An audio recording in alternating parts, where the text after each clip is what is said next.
Hi. Every second around the world, machines, sensors, and software systems are producing data and large quantities of it. Temperature, pressure, voltage, CPU usage, each one continuously recorded over a sequence of time. That data powers modern industrial systems, IoT platforms, and monitoring tools. It's called time series data and it's very different from traditional business data. Now, today we're talking about what that data actually is and why databases like MySQL struggle and where TD Engine's TSDB fits. The world runs on time series data. It's no secret. Every second around the globe, new streams of data are generated. For example, temperature, pressure, voltage, CPU usage, energy consumption. Every value of this data is anchored to a precise moment in time. Time is the universal organizing principle. The key thing to understand is that time isn't just another column, it's the primary dimension. Okay, now that you know where this data is used and what characterizes it, what is time series data? What characteristics does it have? First of all, it has very few defining traits. One of those being that the data is time indexed. Second, that it has very high write volume. And then third, it's append only. Now, where does it come from? Sensor readings, system metrics, and it answers what is the value at this exact moment. The core characteristics are high write volume, so thousands to millions of data points per second, and append only pattern, so historical data that's rarely updated and only added. Time window queries, so aggregation over time and min and max over intervals, things like that. And then continuous ingestion. So this is happening 24/7 with no real interruption. Time is a primary dimension, not just another column.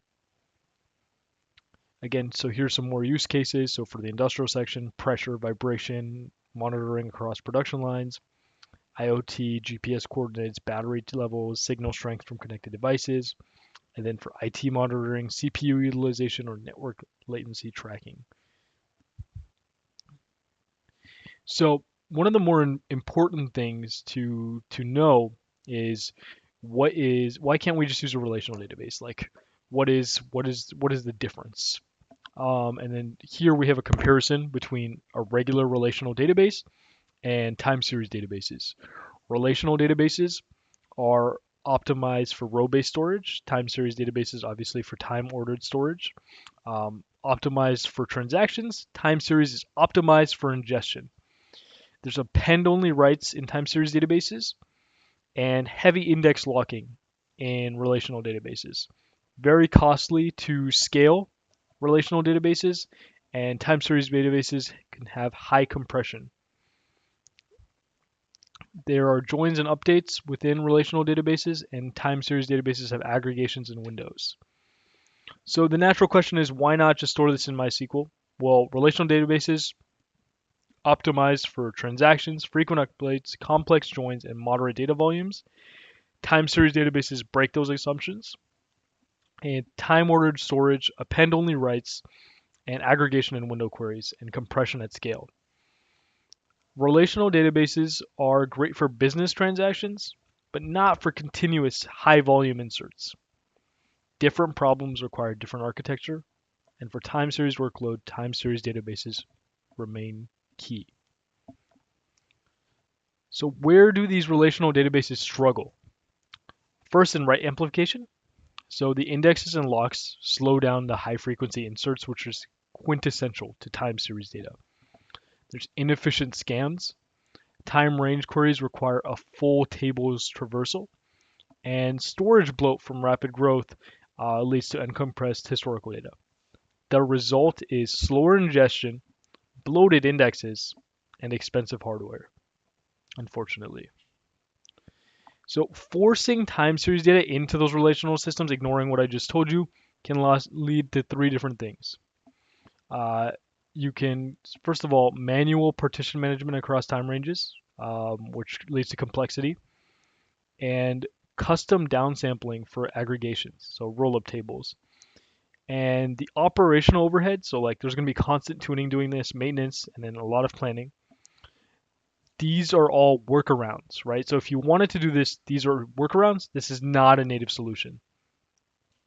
So where does TD Engine fit in and where does TSDB fit in? Well, TSDB is purpose built for time series data from the ground up. There's write isolation, so one table per device is the philosophy, and that prevents lock contention. There is a super table schema, the shared schema for organization, which makes time series mapping really efficient. And there's smart compression, so automatic column level compression that reduces those storage costs. So 10 million plus writes per second, so you'll have sustained ingestion performance, less than 10 milliseconds query latency for years of data, so that response time is crisp, and 90% cost reduction and lower hardware and storage footprints compared to your relational databases. And that's why to do time series database done right, TD Engine TSDB has purpose-built architecture, first-class dimensions, and is practical at scale, which fixes the problems that most relational databases struggle with. Trying to force time series workloads into a relational database leads to complexity and operational pain. And TD Engine makes that very easy and efficient to use. Time series databases aren't new. Time series data isn't new, but the scale of modern systems are. And TSDB is at the core of time series data. Thank you.